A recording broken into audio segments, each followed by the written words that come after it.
Polisi terus kejar 7 pelaku pembunuhan pengikut Dimas Kanjeng taat pribadi. Banjir akibatkan 6 rumah warga hanyut.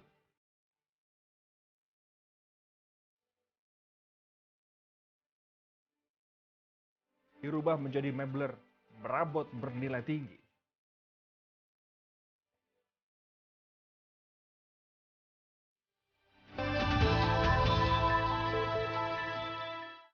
Assalamualaikum, selamat pagi pemirsa. Senang sekali saya, Ryan Yudhistira, dapat kembali menjumpai Anda dalam program Kabar Pagi Jawa Timur. Semua informasi penting dan terkini telah kami siapkan untuk mengawali aktivitas Anda di pagi ini. Inilah Kabar Pagi Jawa Timur selengkapnya untuk Anda.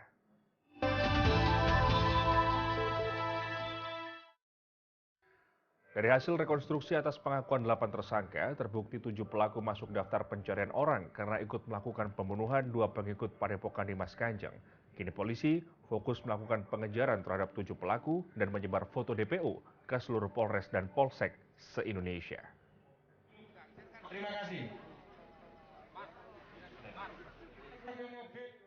Pasca 2 rekonstruksi yang dilakukan Polda Jatim dan Polres Probolinggo atas kasus 2 pembunuhan Abdul Ghani dan Ismail Hidayah atas suruhan taat pribadi, kini polisi juga masih mengejar 7 pelaku pembunuhan lainnya. Sampai saat ini, ratusan personil dari Satuan Brimob dan Dalmas Polres tempat terus menjaga aset yang sudah disegel oleh Satuan Ditreskrimum dan melarang warga untuk melintasi area steril yang ditetapkan polisi. Petugas terus mengecek tenda-tenda pengikut taat pribadi dan terus mendata jumlah pengikut yang masih bertahan untuk mengantisipasi tidak ada lagi pengikut kembali kepada Padepokan Dimas Kanjeng. 4 DPO pembunuh Abdul Ghani dan 3 DPO pembunuh Ismail Hidayah. Tak hanya itu, pihak kepolisian bekerja sama dengan imigrasi cekal 7 DPO tersebut untuk keluar dari negara Indonesia. Kita membagi 2 tim, yaitu kasus yang ditangani di Polda sendiri dengan 2 LP dan kami 1 LP. Untuk yang modal sendiri speknya apa? Mungkin Speknya masalah penipuan dan pembunuhan. kalau Mapolres sendiri Pembunuhan. Pihak kepolisian berharap masyarakat dan warga sekitar untuk melapor jika ada anggota keluarga yang hilang atau merasa dirugikan yang dilakukan taat pribadi. Dari Probolinggo, Muhammad Syahwan, TV One mengabarkan. Desas-desus tentang keabsahan serta keaslian uang Dimas Kanjeng taat pribadi mulai terkuak. Bank Indonesia di Jawa Timur menyatakan barang bukti uang 4 juta rupiah yang diamankan dari tersangka Dimas Kanjeng adalah asli.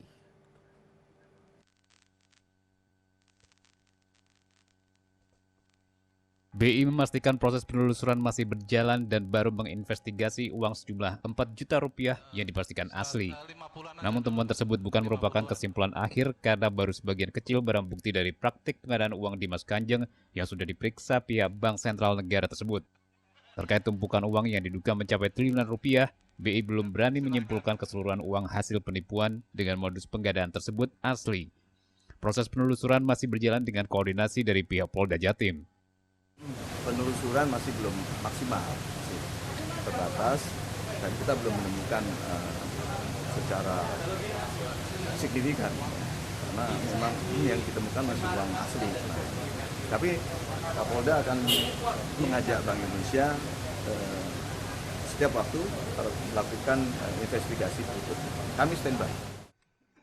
Hingga saat ini Bank Indonesia sudah menerjunkan tim investigasi dari pusat.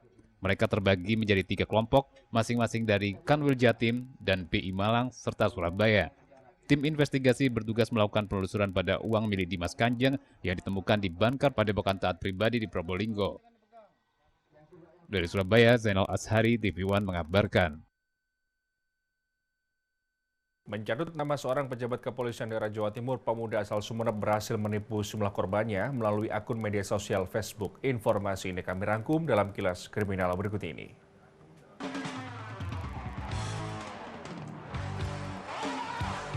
Diduga karena mencatut nama seorang pejabat di kepolisian daerah Jawa Timur dengan membuat akun di media sosial Facebook, seorang pemuda yang bernama Ali Kodri warga asal Pulau Gili Genting yang bekerja sebagai guru sukarelawan ini berhasil menipu sejumlah korbannya. Dengan melancarkan aksinya, pelaku pun menggunakan berbagai modus terhadap sejumlah korbannya tersebut. Hasil yang didapatkan atas aksi pelaku tersebut bernilai jutaan rupiah.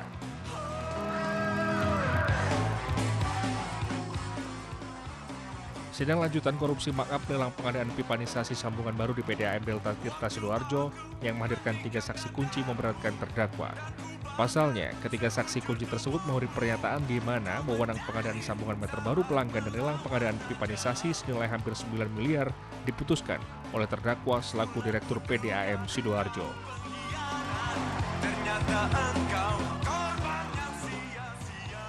Jajaran kepolisian sektor Pujon Kepolisian Resort Batu berhasil meringkus seorang pelaku pencurian yang biasa memanfaatkan orang sholat di musola.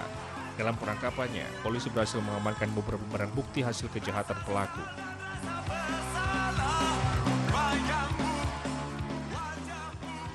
Petugas Satpol PP Kota Blitar Kamis siang menangkap 3 pemuda pengamen yang kedapatan membawa puluhan pil dextro.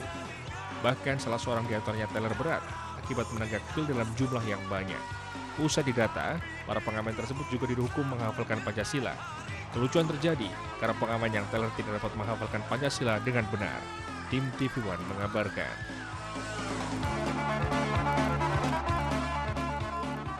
Setelah jeda berikut ini kami akan hadir dengan informasi banjir akibatkan 6 rumah warga hanyut.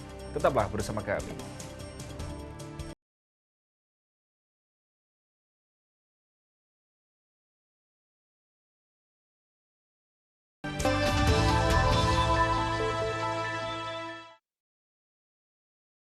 Inilah ruang di mana kami menyajikan berbagai fenomena dan peristiwa aktual. Pengadilan Tindak Pidana Korupsi kembali menggelar sidang kasus suap Hakim PT UN Medan dengan terdakwa Ose Kaligis. Ruang kita, TV One memang beda. Disinilah kami mengupas fakta dan realita. Minerba kita saat ini itu adalah cacat hukum. Disinilah pakar hukum angkat bicara. Kalau orang mengajukan permohonan pra-peradilan, itu adalah sebuah dosa tambahan. Padahal orang itu membela diri. Kok bisa seorang menteri janjikan sama perusahaan swasta mau mengubah peraturan pemerintah demi kepentingan perusahaan asing? Indonesia Lawyers Club, TV One memang beda. Membahas beragam informasi dan peristiwa. Mengupas setiap kasus eksklusif dan mendalam. Pemerintahan Joko Widodo dan Yusuf Kala pada Selasa pagi menggelar sidang kabinet. Reportase langsung dari mancanegara. Siapapun di Prancis ini berharap agar semua bisa. Donald Trump melarang umat Islam masuk ke Amerika beberapa. Saksikan kabar petang. TV One memang beda. Inilah program kriminal yang layak Anda simak. Telusur, menelusuri kasus lebih dalam. Menyingkap tabir, menguak peristiwa dengan kamera tersembunyi. Buka mata, lihat sekitar Anda. TV One memang beda.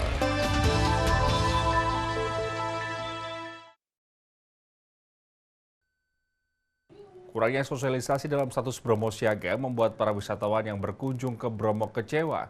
Sebab sampai saat ini tak ada aksi nyata di lapangan oleh pihak terkait bencana sigap Bromo untuk memasang pengumuman maupun membagi masker.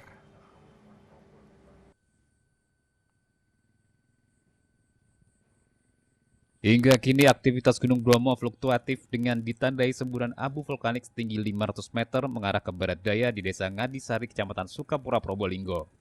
Selain disertai gempa tremor terus-menerus dengan amaks dominan 2 mm, juga terjadi satu kali hembusan 15 mm lama gempa 20 detik.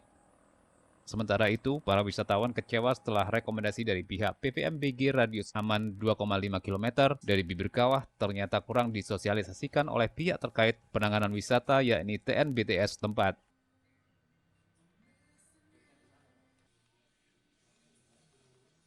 Berharap dengan status Bromo siaga level 3 ini, pihak terkait BPBD atau Bencana Sigap Bromo turun ke lapangan selain untuk memasang banner larangan ke wisata lautan pasir, juga memberi masker gratis kepada warga maupun wisatawan. Dari Probolinggo, Muhammad Syahwan, TV One mengabarkan. Sementara itu, musibah banjir akibatkan puluhan rumah warga di Dusun Bondalem, Desa Wonodadi Wetan hanyut terseret banjir bandang. Akibatnya 6 rumah warga rusak, 3 diantaranya hanyut. Musibah banjir kembali terjadi. Sedikitnya 6 rumah warga di Dusun Bondalem, Desa Wonodadi Wetan roboh diterjang banjir. 3 rumah lainnya hanya tinggal berjarak beberapa sentimeter dari bibir sungai. Rumah ambruk mengalami kerusakan cukup parah. Seluruh bangunan rumah berupa atap, tembok, serta pondasi hancur terjun ke sungai. Beberapa perabot rumah tangga yang tidak sempat diamankan bahkan berserakan di dasar sungai.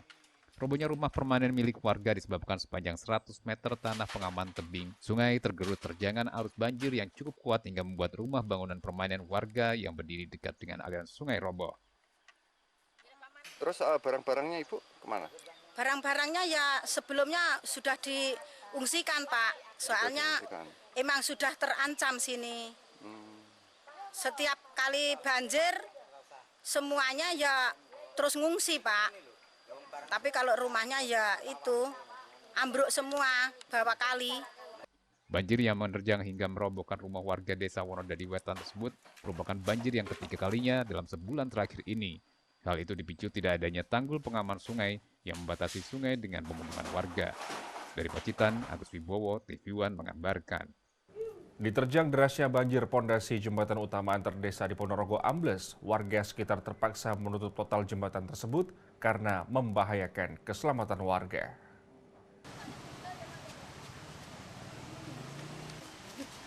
Seperti inilah kondisi jembatan utama yang menghubungkan desa Wonokerto dengan Tegalsari, Kecamatan Jetis, Ponorogo.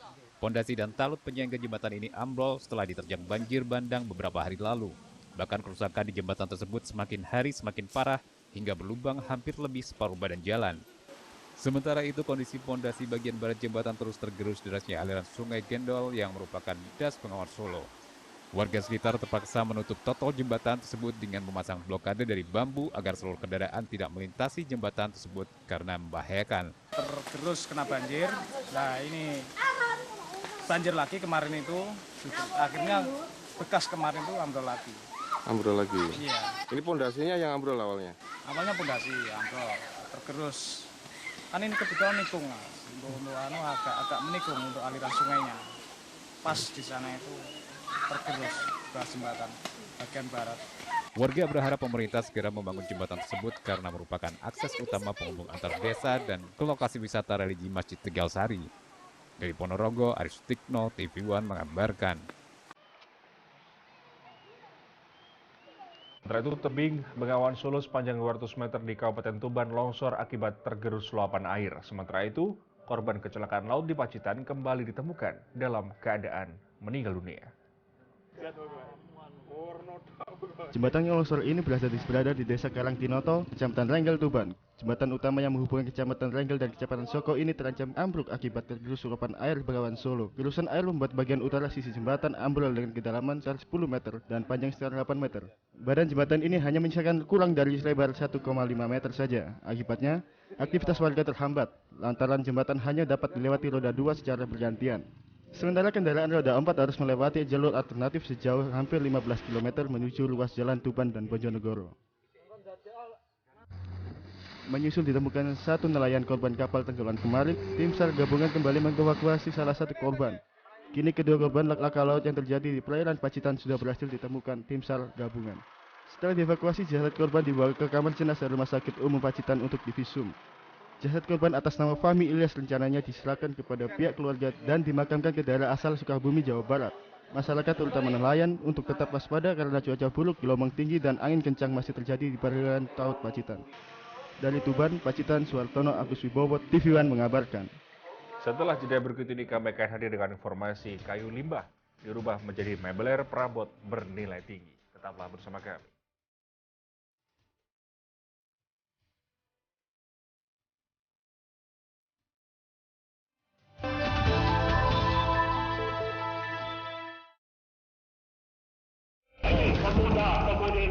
Sejarah perjalanan hidup Indonesia berbicara tentang kejayaan dan upaya Indonesia untuk merdeka.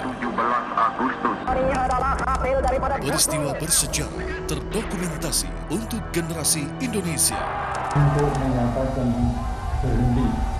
Bangsa yang besar adalah bangsa yang tidak melupakan sejarah bangsanya sendiri.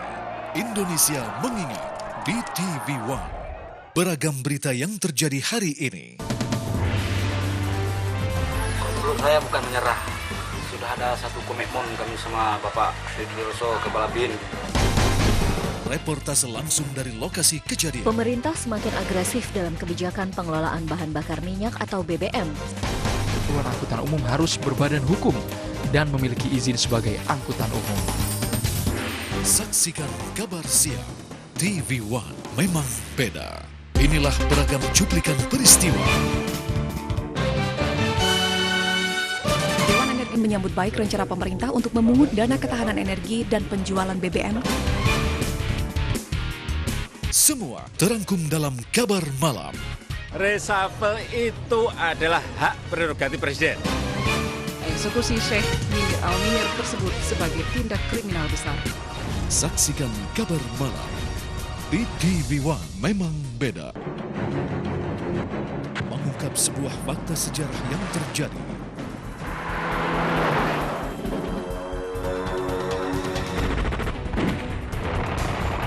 Dari peristiwa hingga para pelaku sejarah.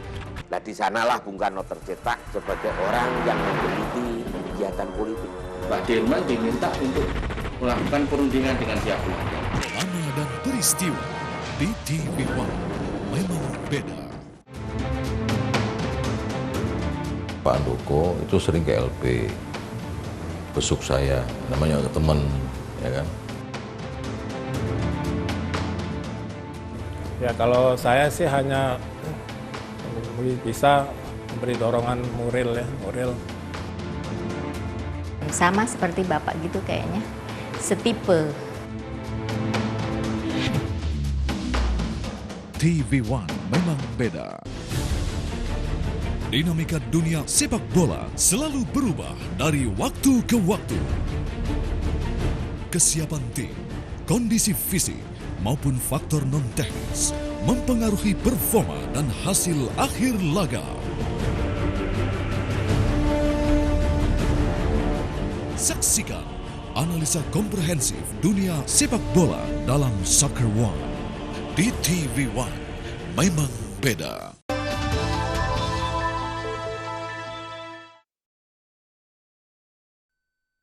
Kecelakaan tunggal terjadi di Jombang, sebuah truk trailer menabrak tiang listrik dan terjun ke sawah. Informasi ini kami rangkum dalam Kilas Jatim berikut ini.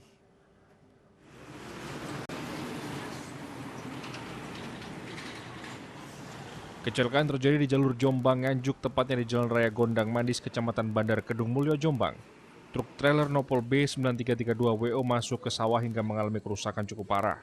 Beruntung, trailer yang dikemudikan Untung Setiawan, warga Tanjung Anom Nganjuk ini tidak menabrak rumah warga yang dipenuhi anak-anak yang sedang bermain. Truk menabrak pohon, tiang listrik, dan pagar rumah warga, sehingga posisi badan truk masuk ke sawah, sementara kabin trailer berada di atas pagar rumah warga.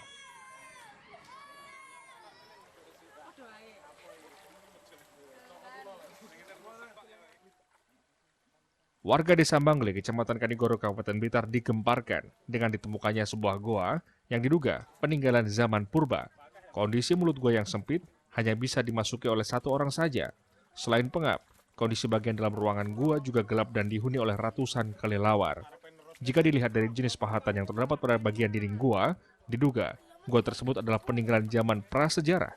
Namun demikian, untuk memastikan kondisi tersebut harus melalui uji dan penelitian dari pihak Dinas Purbakala.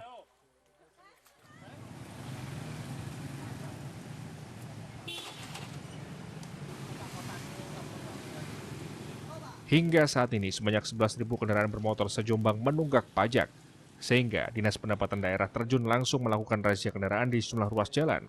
Dispenda menggandeng Polantas dalam merazia kendaraan penunggak pajak, dikarenakan Dispenda tidak berwenang menghentikan kendaraan. Sebaliknya juga, polisi tidak berwenang menilang pengendara jika kesalahannya hanya mati pajak. Dari Jombang dan Blitar, Umar Sanusi, Yusuf Saputro, TV One mengabarkan. Ratusan warga desa Margomulyo, Kecamatan Glenmore, Banyuwangi mempunyai kegiatan baru yang menghasilkan banyak uang. Warga menggali lubang untuk mencari manik-manik kuno. Berikut kabar selengkapnya.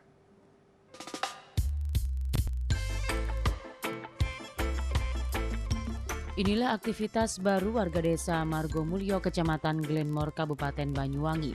Sejak 2 pekan terakhir, mereka menggali tanah di bekas area kebun karet milik perkebunan Glenmore.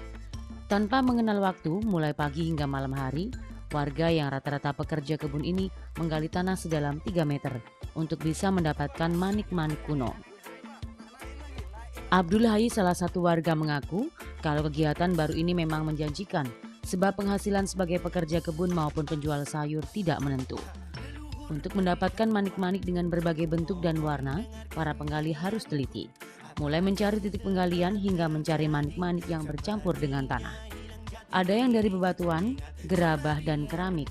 Manik-manik yang paling diburu adalah berwarna oranye, dijual dengan harga Rp15.000. Warga yang sudah berburu bisa mendapatkan uang hingga belasan juta rupiah. Konon manik-manik kuno ini diyakini peninggalan prasejarah. Sebab selain menemukan manik-manik, di sekitar area perkebunan karet itu juga ditemukan tulang manusia dan benda-benda bersejarah seperti tombak. Mencari ini karena ada seseorang dari Jember untuk mencari barang yang seperti ini, itu loh. Tapi carinya itu dulu itu batu besar yang dicariin dulu. Ternyata saya tanya, yang dicari itu barang yang berharga.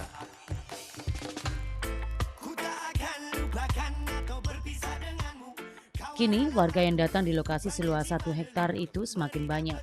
Bahkan untuk membantu warga yang tengah menggali, sebuah warung darurat juga didirikan di tengah lokasi. Dari Banyuwangi, Happy Octavia, TV One mengabarkan.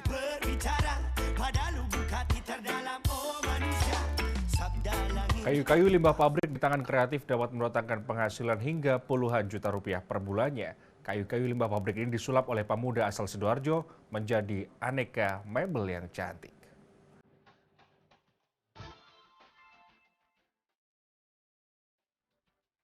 Siapa sangka aneka kayu-kayu limbah pabrik seperti kayu sengon, kayu kapuk, kayu nangka, hingga kayu mahoni dan jati yang telah terpotong-potong tak terpakai ini dapat mendatangkan rupiah hingga puluhan juta rupiah setiap bulannya. Di tangan kreatif seorang pemuda, Muhammad Adi Faisal, yang biasa dipanggil Fafa, warga desa PP Legi, Kecamatan Waru, Sidoarjo, kayu-kayu limbah ini disulapnya menjadi aneka perabotan atau mebel berkualitas tinggi, baik untuk rumah tangga hingga untuk interior sebuah kafe. Para pembelinya pun merasa terbantu dan senang dengan mebel hasil karya Fafa. Misal untuk sebuah meja dan 4 kursi minimalis makan yang terbuat dari kayu sengon hanya dihargai Rp1.400.000. Meskipun saat ini pemasaran mebel-mebel Fafa ini masih melalui media sosial dan cerita antar teman ke teman, Fafa mengaku sebulannya dapat menghasilkan hingga 10 juta lebih per bulannya.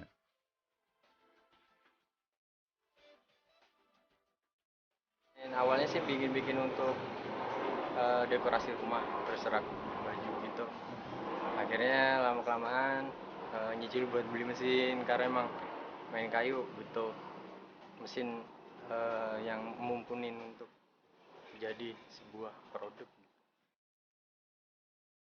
Bagaimana? Anda berminat membeli aneka mebel-mebel ini? Ia dapat dibuat sesuai dengan keinginan Anda untuk mempercantik rumah ataupun tempat usaha Anda. Dari Sidoarjo, Kumaidi, TV One mengabarkan. Kabar tadi sekaligus menjadi penutup kabar pagi Jawa Timur edisi hari ini. Mewakili kerabat kerja yang bertugas, saya Ren Yudhistira pamit undur diri. Terima kasih atas kebersamaan Anda. Selamat beraktivitas. Wassalamualaikum.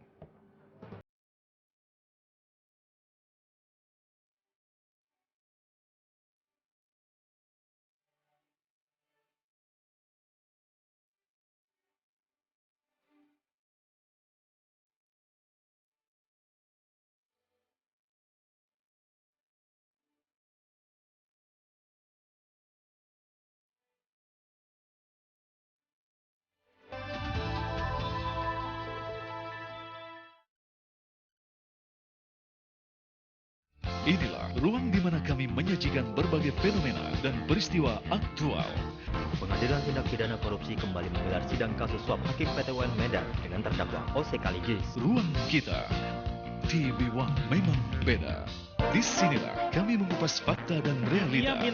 Minerba kita saat ini itu adalah cacat hukum. Disinilah pakar hukum angkat bicara. Kalau orang mengajukan permohonan pra-peradilan